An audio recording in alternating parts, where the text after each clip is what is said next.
Ano pa nga bang gagawin natin nito? Hindi atakihin na. Tara na. Ito, susubukan na nga natin itong sinigang. Ito naman tayo kakain sa Siklang Resto Bar. I'll use this one with Ano yung mga isda niya? to see if it can wipe it clean. I'll just wipe it. Magkano yung ganyan? 300 po isang ano, sir. Ito, Chicken. chicken. Magkano naman dyan? So, 70-50 na lang, sir. Ito naman ang tawag dito, kanuping. Madalas itong linda rin daw. Pero sa iba naman, pitilya. Ito naman labayita. 500 daw to. Ano lang to? Steam. Paikutin muna natin yung camera para makita natin yung kakainan kung gaano nga siya kaganda. Ratan ang gamit dito. Pinukuha niya. At nandyan nga yung karagatan. Yung ating kakainan. Pakita na lang natin yun, ha. Tingnan nga yung order natin. Yung sinigang na kanuping o kaya bitilya, oyster sauce na with garlic. Ito naman yung mga inihaw lang at hindi naman nila tinipid sa Sili. Magandaan dito, yung mga siniserve nila ay mga bagong luto. Ipapaluto mo sa kanila. Tikman nga natin yung sabaw kung gaano nakakasarap niya. Sabaw pa lang, sabi nga nila, ulam na. Tikman na natin yung laman. Sa laman naman, malasang malasa. Dahil sa tumatanda na nga tayo, ito lang yung napabagay sa atin. Mga isda-isda na lang. Tulad nga nito, labayita. Yung pinalagyan natin ng oyster sauce, tapos garlic siguro.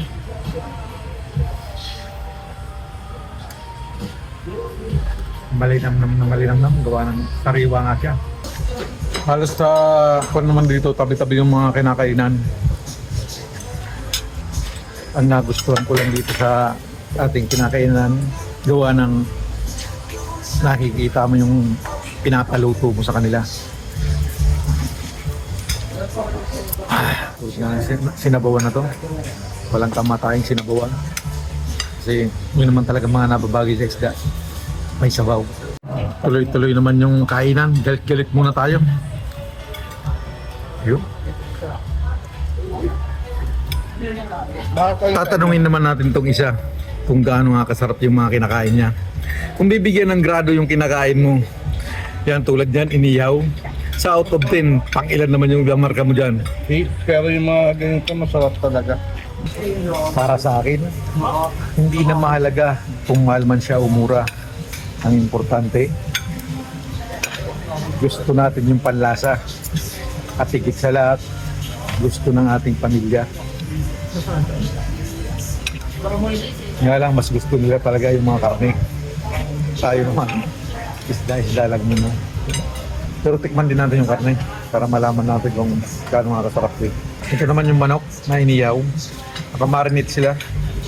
Tikman natin kung gaano nga kasarap.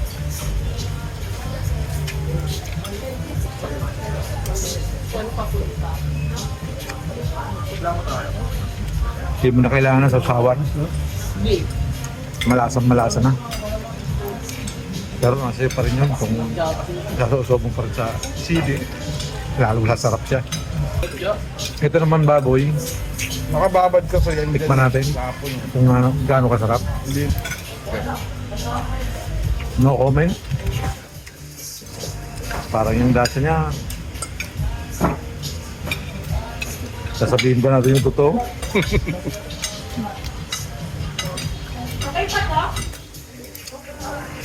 Medyo may pagkaluma.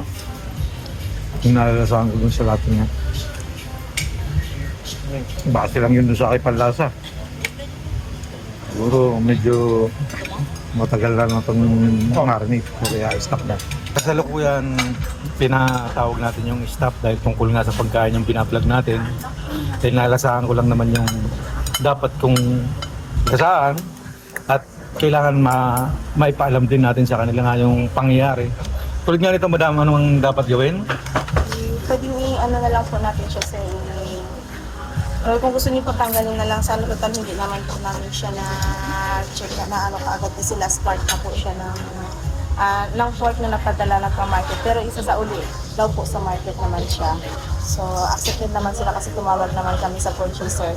Last po kasi hindi namin siya na-check na from tracer na yung dala kanina.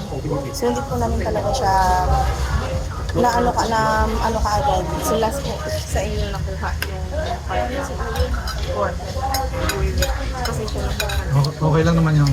Kasi wala naman tayong kwan dito. Ang pinaka-importante dito, binablog na natin para makita. Diba? Ang natin ginagawa yun. Okay lang naman yun. Pero yung fish nyo masarap. Pero lahat ng klaseng na-order natin masarap. Kasi kaya nga tayo kumain dito dahil nakikita namin sa riba. Sabi ka talaga siya lang, pero kasi different market naman po kasi yung Pwede yung ibang mga fish namin. Pero yung ito po kasi sa market namin naka-display lang naman. Pero ginamit ko siya na pag-refill ng marinate po. Pag-refill ng marinate niya yung last na order niya. Yun po yung hindi kagad siya na check ng namin. Pero ibabalik lang naman namin Kasi sa po, market. wala naman po sa ating kwan lang. Nga lang, iniisip natin yung kalusugan natin sa isa't isa. Bilang hindi lang kami yung customer at marami pang iba. Maraming salamat, Ted. Yun lang naman yung kinonsern natin. Anong pangalan niyo? Dayan. Ayun si Madam Dayan bilang isang staff dito. Salamat po. Okay. Siya lang po sir, okay lang ay lang po i-kaltas na lang namin sa nila na para bukas ma-refund kami papalitan Yun lang naman yung kailangan natin dito. Yung totoo at tunay.